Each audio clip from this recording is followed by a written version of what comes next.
Hey guys, welcome to the Health Babes podcast. I'm your host, Dr. Becky Campbell with Dr. Crystal Hohn.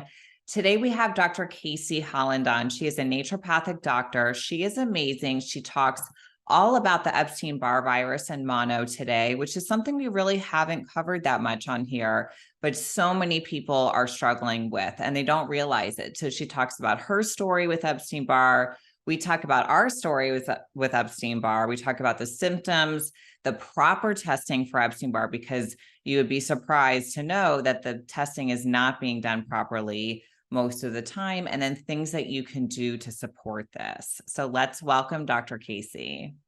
So everyone, let's welcome Dr. Kasey. We're so excited to talk about Epstein-Barr because we have not really covered this yet on our podcast. So I would love for you to start by telling us your story. Yeah, thank you for having me, Dr. Becky.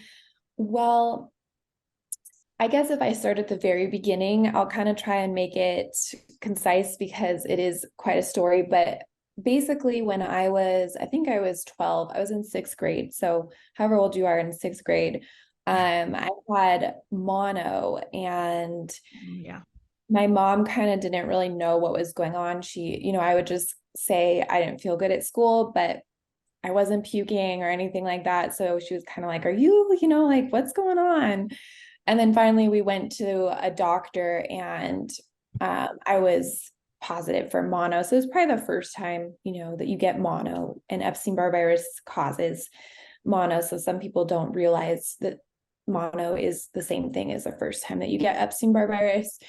But I was sick for a really long time. So normally with kids, especially, we expect them to bounce right back, or, maybe like a month of malaise, things like that, low grade fever, headache, sometimes the spleen is swollen.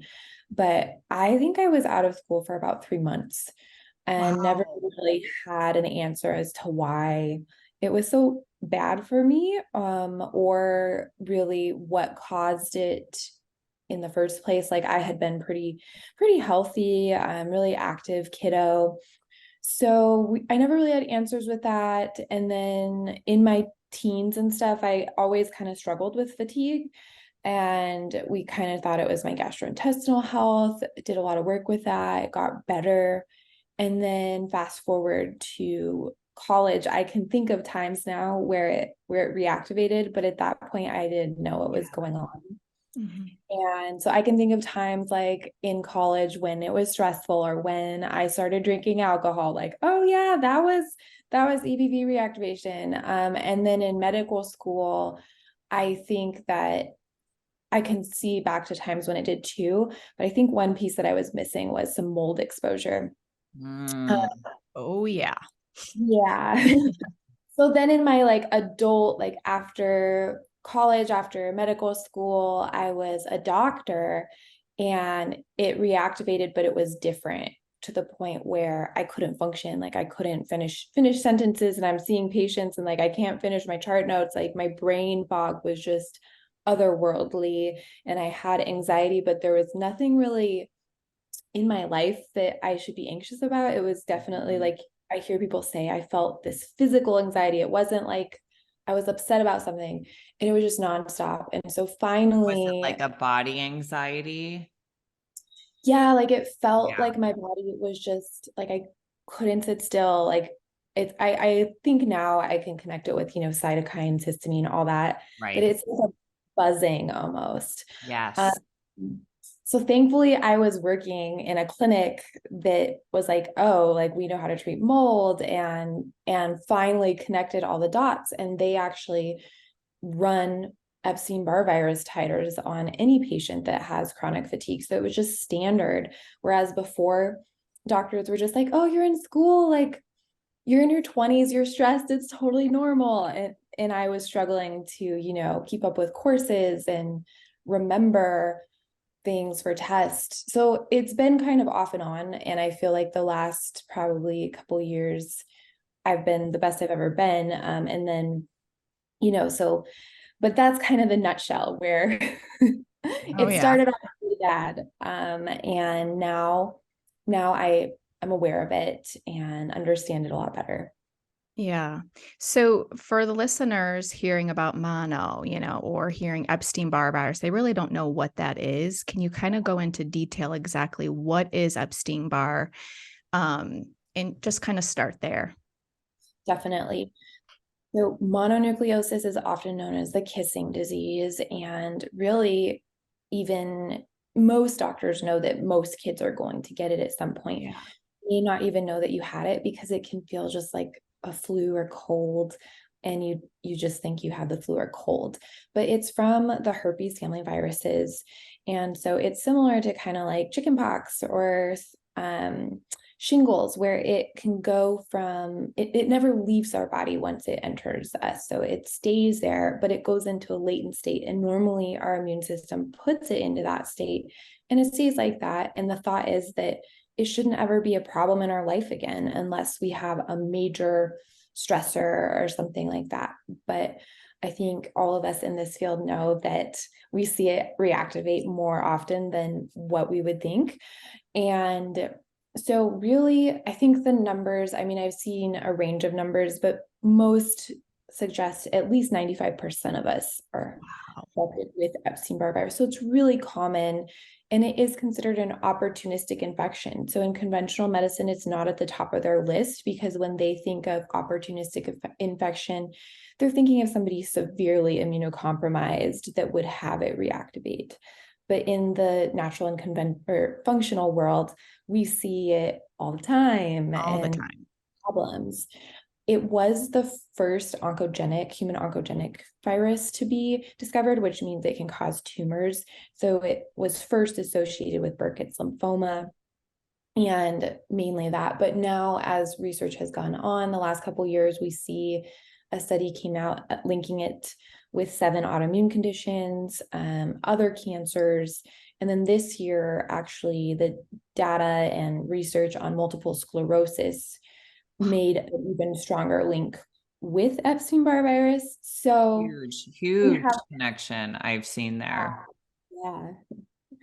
So we have people that are like, no, it's nothing. And then, oh, it causes everything. And that's where we come in and have to help patients understand how much it actually contributes. Yeah. So, one thing that we see in practice, and it's frustrating, is the lack of proper testing, I guess you could say, or the lack of proper evaluation of the testing. So the way that we look at it is we do the early antigen, Epstein-Barr, we do the IgG and the IgM. And I think in conventional medicine, they say, well, if your IgM is not high, you're fine. You've never had Epstein-Barr, you don't have it now.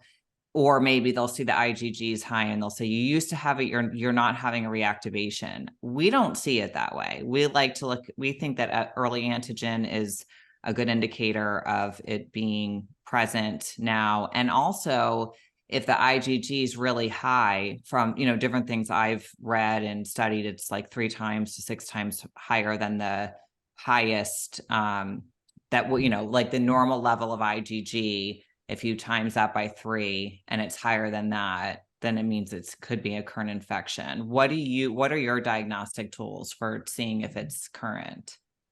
Yeah, I'm right in line with you. We do the early antigen.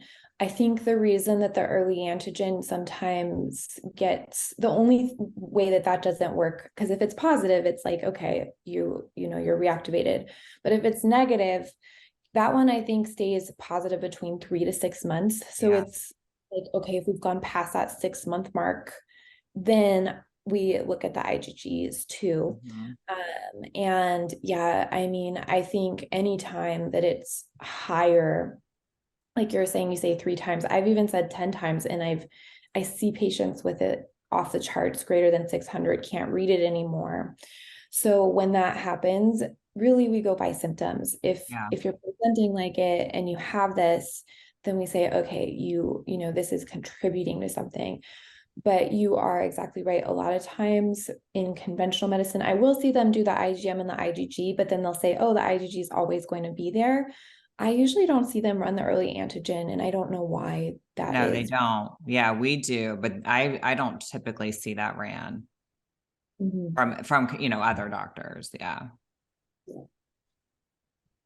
So can you talk about what are some of the triggers too that can reactivate, Epstein-Barr? Yeah, I think that's one thing that causes confusion for patients too, because they will say, well, I haven't been stressed and it reactivated, or my friend had it, but hers reactivated from this. I didn't have that happen. So there's a lot of different things that can reactivate it. And when I first was diving into all this, I was like, okay, what do they have in common? And it's actually really simple, even though, I mean, it's simple but complex. Oxidative stress in the body. So we're all aging. We all create oxidative stress. It's reactive oxygenation species that our body is just trying to clear out as we age. But different things cause more of that. Infections can cause more of that. Toxins, heavy metals. A car accident or a mental, emotional, stressful event can still increase those oxidative stress levels. And there's different transcription factors that seem to be activated when EBV goes from a latent, where it's not causing any problems, to a lytic state. And they all have oxidative stress. When EBV turns on, it then also creates its own oxidative stress. So it's this vicious cycle. So really anything that is causing oxidative stress, I think that it's so common for us as humans to still, I mean, I know me, even though I study this, to not be able to fathom like how that text message that I got that I was angry about, or that life event that happened that was really traumatic, it changes our biochemistry. Like we just don't connect that is all part of the picture. So it can be stress related, or it can be an infection. We see it's very common post-COVID and people that are having long haulers, that EBV has reactivated. And when that happened, it was not a surprise at all, because it can happen from the flu, from Lyme disease, mold illness. And mold is like a big one because mold causes so much oxidative stress. But with mold, also mold affects your B cells depending on what species, but there's quite a few molds that affect your B cells, and it causes the B cells to not remember that they've seen viruses before. So then EBV is like, hey, I'm never going away as long as you're in this mold.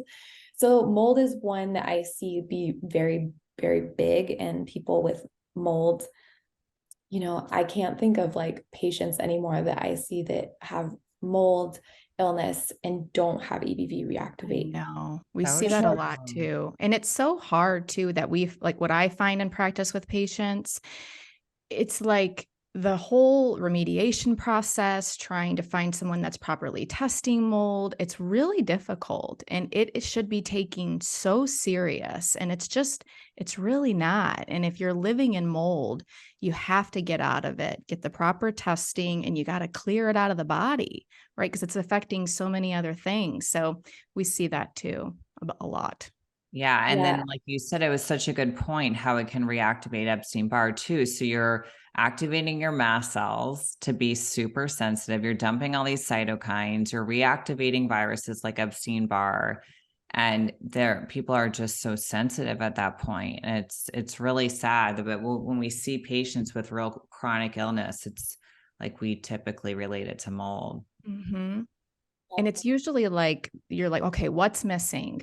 And then it comes out, right? Well, yeah, I am living in mold, or yeah, I did have a lot of water damage, or I'm living in an old farmhouse, or right. So, Or I like, did, right? Because people don't yes. realize that. We're like, this could have been from 5 years ago. It doesn't have to be from right this minute. And they're like, the light bulb goes off, Mhm. Yeah. So let's kind of backtrack a little bit. So for those who don't know what Epstein-Barr virus is, like what is Epstein-Barr virus and what are some symptoms that you see with Epstein-Barr?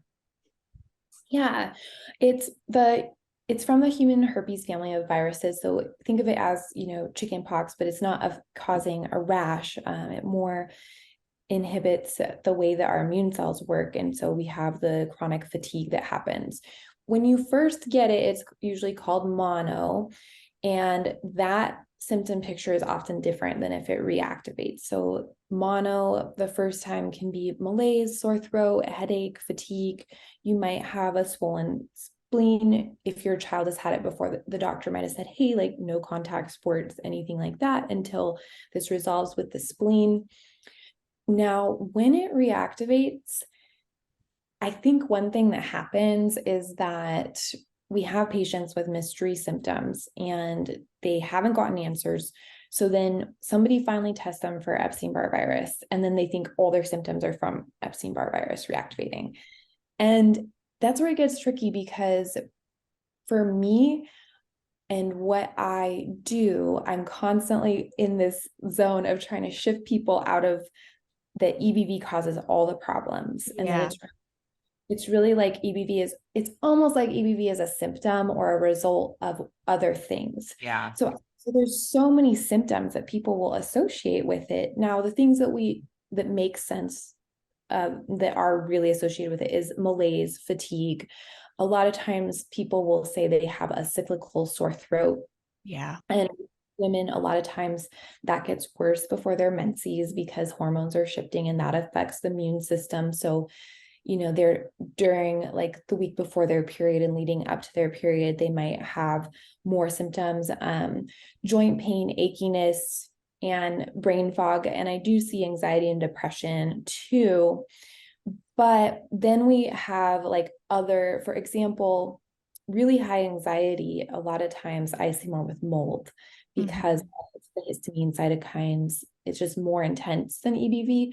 So teasing out which symptoms are from EBV and which is from whatever else led to it reactivating is really difficult. Yeah. And I think that that's where I've seen the functional medicine world kind of shifting away from root cause to root causes. Yeah. Because there's not usually just one thing. Never, right? Got to put those pieces together. It's like a puzzle. And that's just not how the medical world operates. It's this symptom, this pill. So for patients, if you're having all these mystery symptoms and you're like, I want to figure out this one thing, I encourage you to kind of break out of that box so you can really get to all the things and get to a place where we can get you better. Because if we just focus just on Epstein-Barr virus, we're usually not going to get better. So yeah, that was kind of more than you asked, but I think it's an important piece of it. No, that was super helpful. And so, when we talked about testing, but I think this is important to say. So also one other thing I wanted to say is I know of multiple times I had Epstein-Barr activated. And the first time I can remember was when I was in high school.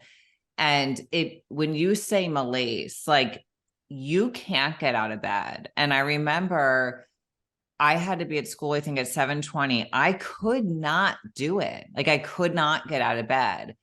And it lasted a couple months. And then that happened again when I was in college. I literally couldn't get out of bed. And then you get like that kind of depression feeling because you're laying in bed all day and you don't know why you can't get out of bed. And you're so tired, and it doesn't matter what it's doing in your life. It doesn't matter that you're going to fail your classes. You literally can't get there. So like that is the level of fatigue sometimes with Epstein-Barr. So I remember when that happened, I went to a doctor. I mean, this is obviously before I knew anything about Epstein-Barr, and they ran a Monospot on me and they're like, nope, that's negative. So can you kind of talk about the difference between a Monospot and then an actual full Epstein-Barr panel? Yeah, the Monospot is going to be just the IgM, and you can remember IgM as like the mom of your antibody. So that's the first one that shows up. So in an acute infection, if they see that negative and they don't test to see if you've had it before, then it's just, oh, it's negative, you don't have it right now. And so I do see some doctors, like when I was in school, they didn't do the IgG, they just did the Monospot and said, oh, you don't have it, this must just be your adrenals and your stress from school. So the IgG that we test then is your next round of soldier cells that are coming in. And then what happens is those can be high, but doctors will say, well, that's because you've had it before. So that's where it becomes really confusing for patients. Right. And then in the full panel, like you and I talked about, we also do the early antigen, and that can be helpful. But again, if it's been past the time that the early antigen is usually positive, then here we are in that gray zone again, and we have to listen to the patient. And one thing to mention too is that I do have patients that their IgM has been positive for much longer than what it's supposed to be. And so there's kind of, I really think that in immunology, and specifically with Epstein-Barr virus, that we still have better testing that we need to do and things to learn, because there's also times when you might feel way better and your doctor goes back and tests your labs and the IgGs are still there. So the labs are really tricky with EBV, and it's really important to use them, but to also have providers like this that really understand it and understand your symptom picture and what else has been in your history, whether it's mold, toxins, whatever, to put all the pieces together. That's really true. You really have to look at everything, because there's still so much research to be done with testing, right? So much, and viruses and all the things. Yeah. We have learned that the last 2 years, haven't we? Yes, exactly. Oh yeah, especially with COVID for sure. So I personally too, I remember I had this patient. It was a girl, she was 16 years old, major athlete. She came to me because she was having so much fatigue. We did a lot of different testing, worked on the gut, and it came out, not in her initial, but it came out that she did have EBV in the past. So she got a concussion. So can you talk about how, post concussions can also bring out or reactivate EBV in patients? Yeah, I see post concussions that bring out EBV, but also Lyme. And I think it is the buildup of oxidative stress in the body from that trauma. But I also think that the relationship between the brain and the gut and the nervous system just goes all wonky when that happens. And we see an increase in inflammation, not just in the brain, but other places too. And it's really interesting, actually, because since COVID has happened, I've been learning a lot from Dr. Paul Anderson. He's worked a lot with COVID cases and the long haul. And he talks about how the viral inflammation from COVID is similar to that of a concussion. So it's kind of like that's what I mean. Like, we think of physical trauma being separate from an infection or mental emotional stress, but they're kind of all doing the same thing. They're creating inflammation, they're creating cytokines. So when we have that physical trauma to the brain, we have physical inflammation in the brain, but then we have biochemical changes happening all throughout our body, plus then the emotional, mental trauma of the accident or whatever happened. And so we do see Epstein-Barr virus reactivate, or I have several patients where they had a concussion and never got better and then were diagnosed with Lyme disease. So their body was handling the Lyme fine, and then they have the concussion and they are in a chronic Lyme type picture. Do you think that most of us have Lyme and that we're just probably handling it okay, and then something happens that makes us not handle it okay? Because this is, we all have friends all over the, functional medicine space, and some people niche in Lyme and Epstein-Barr and whatever.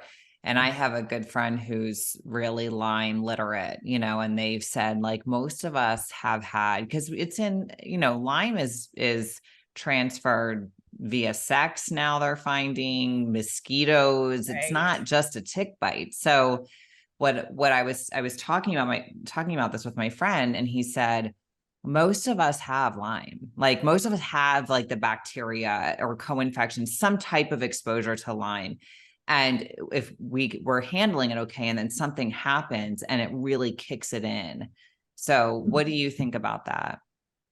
Yeah, I feel similarly.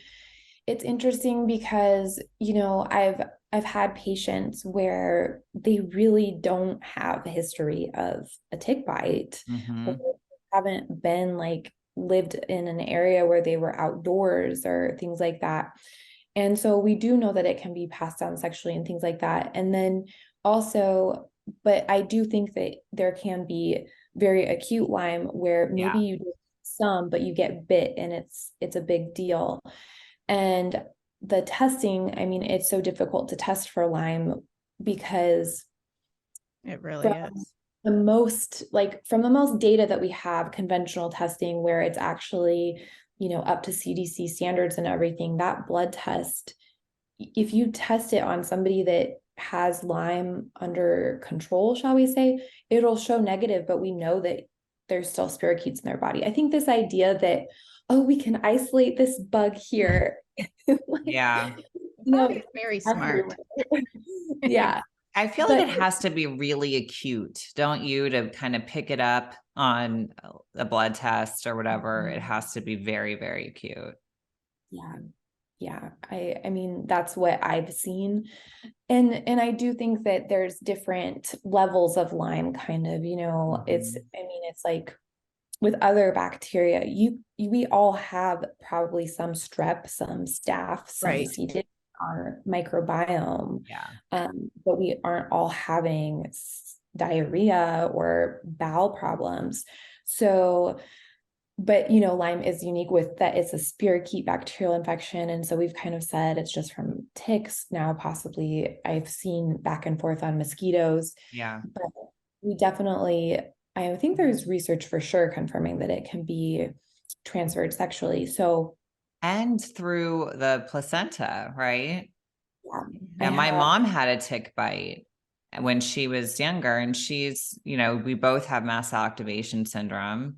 And when I was living in mold, my mast cell was out of control and I was showing very Lyme-ish and even getting equivocal testing on Lyme tests. So, I thought, and I was like, well, I don't know if I've ever been bit by a tick, although Chris and I used to hike in college, and we had the little, I forget what kind of ticks they're called, but they look like a little pinhead all over my legs all the time. But you think, oh no, it's not the tick that carries Lyme, so I don't know if it was some exposure I had or from even my mother, having it and transferring it to me, but it's definitely, I think, more abundant than we realize. Yeah, I completely agree. And I think if we were to look at some of these autoimmune conditions and actually look for Lyme, that we would find it much, much more frequently. Yeah.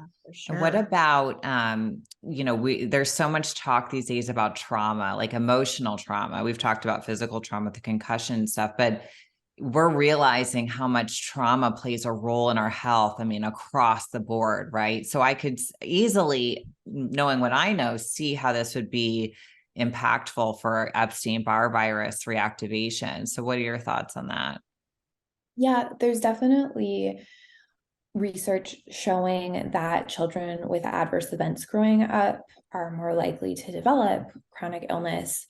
And so there's that piece that we have in the research. And then for me, clinically, the toughest patients to heal are those that did have trauma or something like that growing up, especially in childhood, because in childhood we're developing, and that's when we're developing our nervous system and patterns of how we react to stress.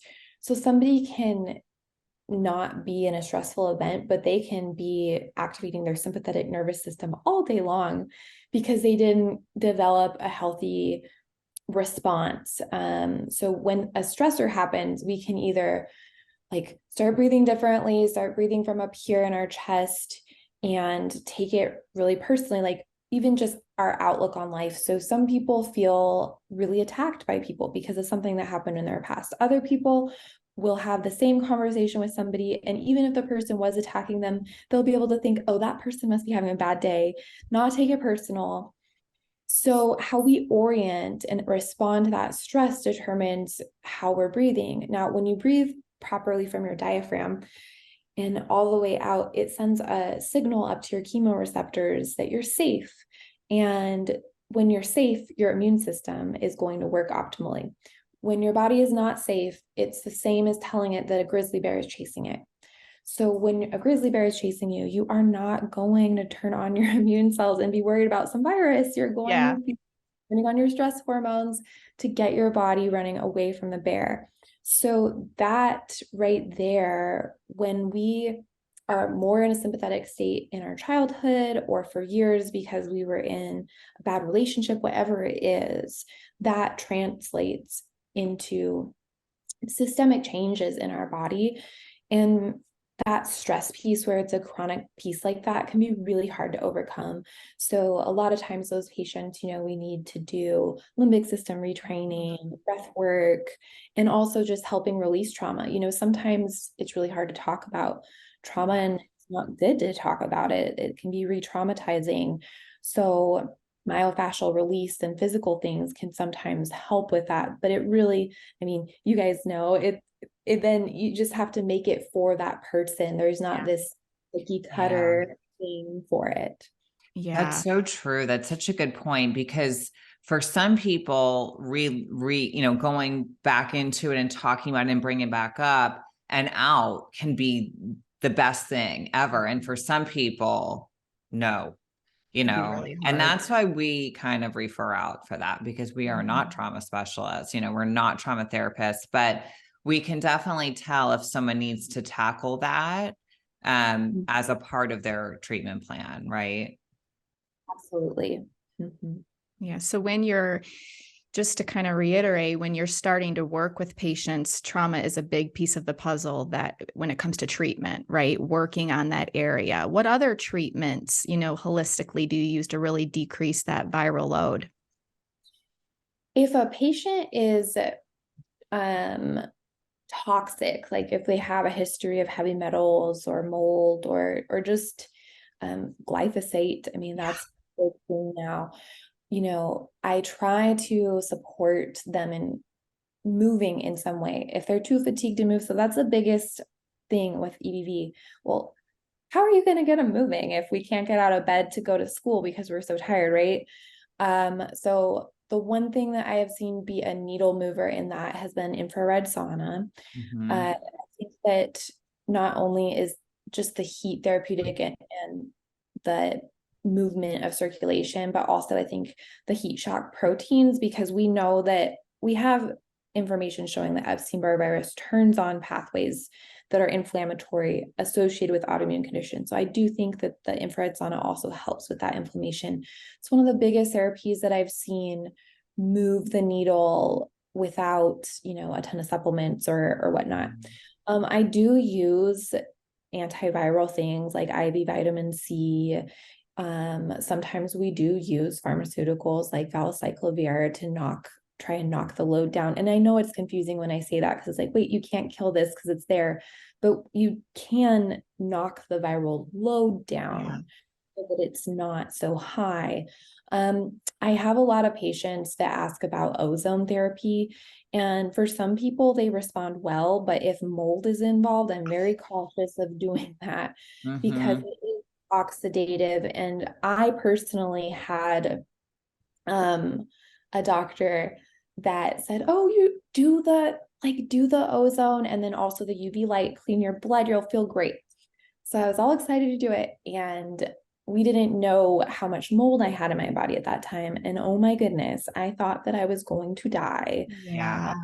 I'm pretty sure I had like an acute mast cell activation response. Yeah. And almost passed out, but it wasn't like a vasovagal thing. I've been post-prodded forever and just felt like my heart was going to explode. It was just too much for my body. Because you have to be able to push things out that you're killing. And this is what so many people don't understand. They put people on these protocols where they're grabbing with binders or they're killing, and the person has zero detox capacity. So then this is why, for those listening, the infrared sauna, it's helping to open up your detox pathways and allow your body to understand how to push things out first before you start killing and grabbing and then just recirculating, because you're not able to pass it out.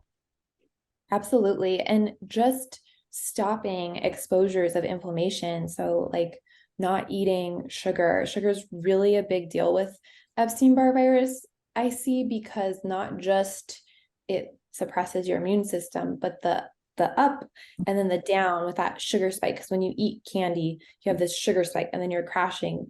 And there's a stress response there because your body is like, oh, are we not going to have any food because blood sugar is going really, really fast. So just things like that, stopping whatever exposure. So I would have somebody out of mold before we could consider these killing things. Yes. It's hard because So hard. it's so hard telling people that because Yeah. I'm like, well, we can support your antioxidants, move lymph, but we really have to get you out. And I mean, you guys know that's like the hardest thing. But having regular bowel movements, Oh yeah. we're not going to the bathroom. We got to poop, people. We got to poop.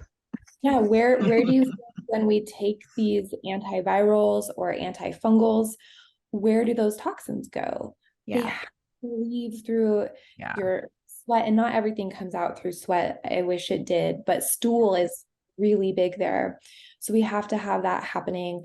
If people can't exercise, which most of my patients that are high fatigue levels or chronic EBV, they don't exercise, and I don't push them to exercise because we have, I mean, it's documented post-exertional malaise syndrome, and really it's too much oxidative stress again. The body can't handle that. So if you have like a rebounder where you can bounce on a little trampoline or something to get that lymph moving, because we need it to move, castor oil packs over the liver. We love Love those. 'em. And also too, because we have a lot of very heat sensitive patients.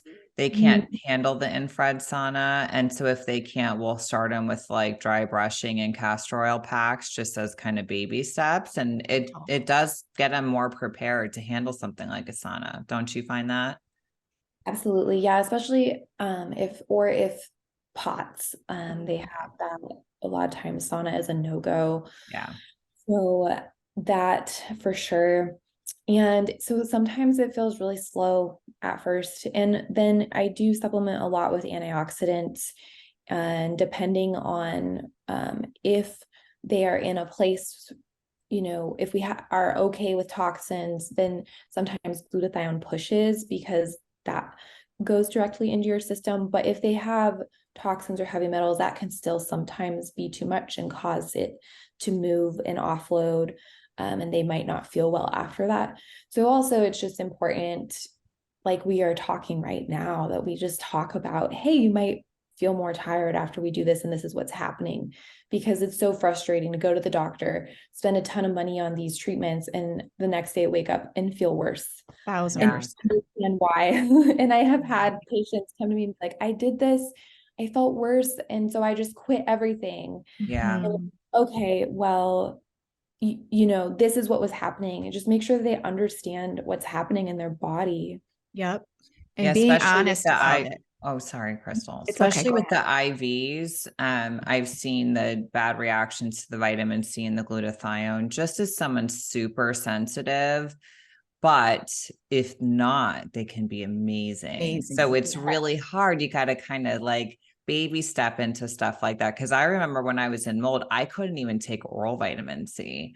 Oral vitamin C made my world flip upside down. It was crazy. I mean, and it's hard because people listening right now and people we all talk to, they feel so helpless, like they can't take anything, they can almost eat nothing, and they don't know where to start. And so where we start is very gentle detox, like the castor oil packs, the dry brushing, maybe Epsom salt foot bath, moving into infrared sauna. So basically getting your detox pathways to open up gently.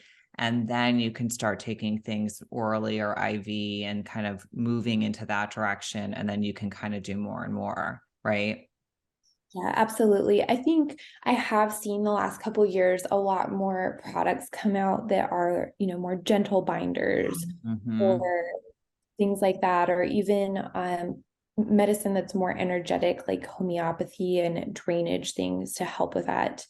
I've seen that being used more, and it has been really important, and I'm happy to see that. But yeah, for some people, the IVs can be a game changer. And when I would say the biggest thing is when mold is involved, that I see us have to go a lot slower. when I was in mold, it was similar for me. Like, I remember eating things that I used to always eat and just having these reactions where it feels like a mix of the stomach flu and a panic attack. Yes, that's such a good way to describe it. That's very true. And I didn't know it was happening at first because I'd never experienced it. And then I started having patients that had it, and I was like, oh my gosh, I know it's awful. It's terrible. Those mast cells can just be so, so overwhelming. So yeah, I think mold is one of those that makes everything, the things that should help, like vitamin C should help calm down mast cells. But with mold, it's like backwards kind of. It's just too sensitive. And don't you find that people who become that sensitive start to develop fear around supplements? Like and I always say to people, I'm like, okay, now listen, I know your brain right now is trained to be very scared of any introduction of anything. And this is where limbic work comes in so well, right? Because it's just you become programmed to think that everything is going to hurt me, because it does, right? It does hurt you at first. And then, so what we like to do is get people doing very gentle detox. I hate that word detox because like that's a powerful word. We just mean like opening up the pathways. And then that limbic work, right? Like working on teaching your brain not to be seeing things the way that you were seeing them at one point, and reestablishing like what things might be doing for you. And then working just little baby steps into all these kind of things we've been talking about. Yeah, I see a lot of food anxiety. And unfortunately, with EBV, there's some diets out there that are pushing for high like fruit. Things that are not helpful with histamine. And so I see patients like coming into me and they're only drinking celery juice and a green smoothie and watermelon throughout the day. When for me, when I was healing from mast cell, I really needed meat and not as many plants, because plants, and I'm not like carnivore versus I got you, girl. No, we're not either, where everyone has their own thing. Yeah. Right? Yeah. At that time, when your mast cells are so sensitive, plants have more kind of histamine. They make their own pesticides to protect themselves. Normally, that's fine, and we want you to get your vegetables. But when you are sensitive like that, it is really triggering sometimes. And I remember, like, I had like certain foods that I knew were okay. And then if we were like going out to dinner or something, I would just be like, if I eat that, I might like have my face turn red and have an episode. Or throat close up, there's so many things. Scary. Yeah, there's a person, and I will not say who, that talks a lot about Epstein-Barr, and their diet is extremely fruit-based. Bananas, right? Specifically, I'm seeing a lot of bananas there, which is going to cause a histamine reaction and a blood sugar reaction. And we've had patients and they're like, yeah, I did this and I felt horrible. And I'm like, because you weren't eating any meat and you're just eating all of this fruit and your blood sugar was a mess, so I just, and gut, we don't even know what's going on in their you're gut. feeding that, like you're feeding so many things. Sugar feeds things, like things that would, pathogens. And so I never like a diet high in fruit and carbs. I don't think carbs are bad. I just don't like a high, fruit approach when you're trying to deal with things like Epstein-Barr, mold, mast cell activation with histamine intolerance, that type of stuff. Absolutely. I completely agree. And really, anytime there's ever a diet that is like, you need this for the rest of your life and this is going to fix everything, and it's really strict, as humans, it doesn't make sense. Like, we are very diverse creatures. We need a variety of nutrients and minerals. We're not going to be able to get all of those from just one family of foods. Yeah. For sure. Dr. Kasey, if you had to give, let's say someone is listening and they're dealing with debilitating fatigue and they know that they're dealing with Epstein-Barr, what are 3 takeaways you could give them, like where they can start to help themselves? So first off, I walk my patients through a meditation I love where that. they just we have them say like my body is still working for me. So you can also write down on a sheet of paper on one side all the things that you feel about your body, like, oh, I'm going to be sick forever, or it's not working. On the other side, write the exact opposite, then read what's on the opposite side. We have to have you believing that your body can heal and that it's not broken. I know it feels broken, and I've been in a place where I didn't trust my own body, like with, I can't eat this, I can't do this, and it was awful. And I wasn't able to really get better until I shifted out of that mindset. And it's hard. So that's why write it down and then read it each day. The second thing is cut stress. So for right now, you are allowed to be what society would call selfish or whatnot, and you don't have to explain things. Stop expecting people to understand, because until you're that sick, you just really can't understand. There will be people close to you that haven't been that sick and they make you feel supported, and hang on to those people. But things that stress you, including social media, just Wi-Fi in general, if you can kind of take a step back from that, decrease those things, and then just nourish yourself. So if you have access to functional medicine, naturopathic doctor, somebody, please, like they really do have a better handle on this than conventional medicine. If you don't, then if there's a nutritionist or somebody near you, talk to them about increasing antioxidants in your diet, getting rid of things that are going to make your body more sluggish. No, with most of these things, nutrition alone isn't enough to just snap you out of it. But if you are struggling with that, that has to be taken care of before we're going to see like major progress. So removing like sugar, we were talking about sugar, and it's not that you can never have any sugar again or never have a piece of fruit again, nothing like that. But right now we really want to shift away from that and get really good, clean food. So if you are not organic, consider going organic and decreasing pesticides, things like that. Thankfully, right now with meat, there is a lot of regenerative and grass-fed that we're trying to get, like healthy, clean meat, anything that you can get clean, and then just move in some way. If you can't walk, if you can't move, do 10 minutes of, I tell people to Google yoga with Adrienne at home, do that for 10 minutes per day. The next week, you might be able to do 15 minutes or get a rebounder where you can kind of bounce lightly, just you to can get hold on with the Right. rebounders, right? So if they don't feel stable, that's really good. Yeah. Yep. So those are my top things that seem like, with how awful I feel, doing that isn't going to make a difference, but it does. It really does. Yes. Long term too. Give it time. Stay the course, right? And give yourself grace. We always say that. I have to say that we always ask people that last question, and I feel like you did the most thorough I loved 3 it. things. That was great. You Like killed it, really girl. a takeaway. This has been a great episode. We really appreciate it. Oh, well, it's great to talk to other providers that understand this. And, it's, especially when you've been through it yourself, it's just, it's good to have community around it, because it is very real. And too many patients are gaslighted. It breaks my heart. Even by their own families, unfortunately. Like you said, that was such a good point. People don't understand unless they're sick.